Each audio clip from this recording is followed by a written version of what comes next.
Good morning. Thank you for joining me for another 5 good minutes with the Word. I'm Barry Bryson, and we're continuing our study of three Marys: Mary, the mother of Jesus, Mary of Bethany, and Mary Magdalene. And we're talking about Jesus' relationship with his mother, and that's the reason that we're looking at these three women because they had these personal relationships with Jesus, and we learn more about Jesus and seeing him through their experience, through their lens. And we're in John chapter 2 today. When we talked to about Luke chapter 2 and that episode, the one episode we have from Jesus' boyhood, and how we have just the one episode, but that episode tells us so much about Jesus and his upbringing. We have this episode really that describes his adult relationship with his mother and gives us this vignette. But I think it tells us everything we need to know about this. Um, there was a point, and we'll talk about this next time, at which his mother and his brothers became an obstacle or became opposed to his ministry. And we'll read about that in Mark 3 next time. I do want to point out that at this point, almost certainly his father's dead. In Mark 6, Jesus in Nazareth is referred to as the carpenter. There's no mention of his father, although his brothers and sisters are mentioned. So it's almost certain that Joseph is dead at this time, and it's almost certain Joseph is dead here, which means Jesus is head of household, something that is important for his adult relationship with his mother, that along with his other responsibilities, he is the head of household at this point. This is early in Jesus' ministry, and this is the first sign that's recorded in John. John records 7 signs during the ministry of Jesus, and it's that word semeion, sign, that he uses. And he says the purpose of the gospel is to share these signs. In John 20, verses 30 and 31, I think, the last 2 verses of John 20, he says, there are other signs that Jesus performed, but I have written these that in them you may believe, and that in your belief you may have life, that Jesus is the Christ, the Son of God, and that in believing you might have life in his name. And he's written these so that we can come to faith, but a particular kind of faith, a faith in Jesus, the guy from Nazareth, the guy with a mom, the guy who went to this wedding and helped out when they had a crisis, as one always does at a wedding, but also divine, the Son of God. And every one of the signs that John gives, beginning with the wedding at Cana and ending with number 7, the raising of Lazarus from the dead, we simultaneously experience the humanity and the divinity of Jesus. It's an amazing thing that John accomplishes with the written word, but he does. He gives us this experience that they had. In the same moment, we knew him as human and divine. And we get that here in this vignette that is quite quotidian. I mean, a marriage is a big deal, a wedding is a big deal, but it's something that we've all been to and we know about and we understand. So this would have been a week-long event that was the culmination of a year-long event preparing for the wedding, and they're there in Cana, and evidently Jesus' mother knows the family in some way because when they run out of wine, it's a big deal, and it is a big deal. It was an enormous embarrassment not only to the family, but also to the groom's household, because they were supposed to provide for the 7 days, and to have miscalculated this way, something that would not be forgotten for a generation, if even then.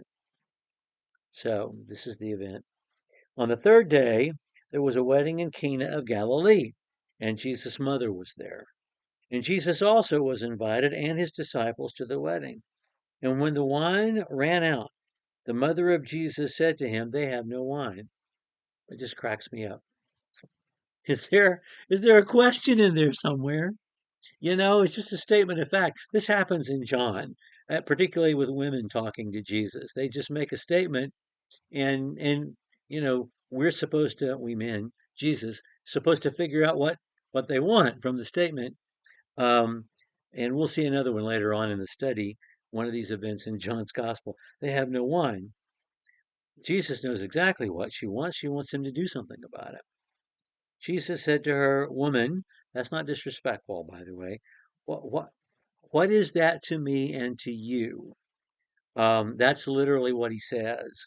Some of your translations say, "What do I have to do with you?" or make it sound like Jesus is not being nice to his mom. But literally he says, "What is it to you and to me and to you?" How is this our business? How many how many adult men have said that to a woman who feels like they should do something about something that they don't feel like they should have any part in? I mean, a woman's sense of a man's responsibility and a man's sense of his own responsibility are rarely the same, even if you're Jesus. How is this our business? That's Jesus' question.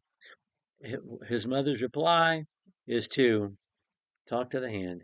She doesn't even say anything to him. She turns to the servants and she says, "Whatever he tells you to do, you do that."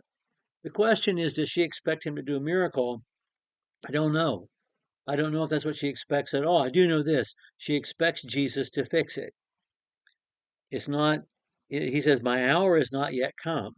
I think Jesus thinks that she's expecting a miracle, a literal miracle, not a metaphorical miracle. And maybe she is. I mean, that's what Jesus, it seems to me, assumes, and he knows.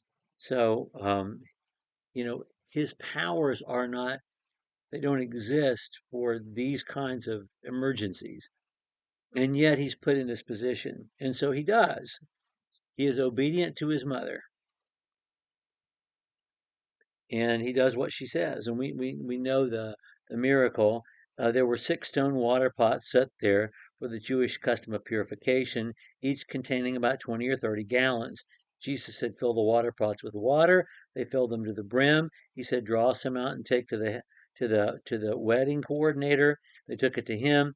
When the wedding coordinator tasted the water, which had become wine, and didn't know where it came from, but the servants who drew the water knew, he called the bridegroom and said to him, fairly angrily, I'm assuming, "Every man serves the good wine first, and when men have drunk freely, then that which is of poorer quality. But you've kept the good wine until now. Why were you holding out on us?" Some of these people have drunk enough wine, they're not going to appreciate how good this is. This is the beginning of the signs Jesus did in Cana of Galilee and manifested his glory, and his disciples believed him. And after he went to Capernaum, he and his mother and his brothers and his disciples, there they stayed a few days. Okay, what was the result? His disciples believed him. It produced faith, deep and abiding faith in his disciples, because they saw him do, as did the servants at the wedding, the servers at the wedding, saw him do something that is not exactly unprecedented, but it's only happened once before, which is to change the molecular structure of something. Um, Moses, at God's request, took his staff and touched the Nile River and turned it into blood. He spoke and turned water into wine. And there's a deeper connection there between wine and blood, too, isn't there? Um, we have this vignette between a guy and his mom who don't agree with what he ought to be doing in the moment. And the guy saying, "Mom, this is not my business." And the mom saying, "I don't want to hear it," and walking away. And then him doing what his mom had said. There's nothing as universal, as commonplace, as transcendent of culture as this moment. It is so human. But only God can change the molecular structure of something and turn water into blood or water into wine. And Jesus demonstrated in this human moment that he is divine. Okay, we're going to talk about verse 12 next time and go back to Mark chapter 3. Thank you for joining me for 5 good minutes. I guess it's 10 now. See you next time.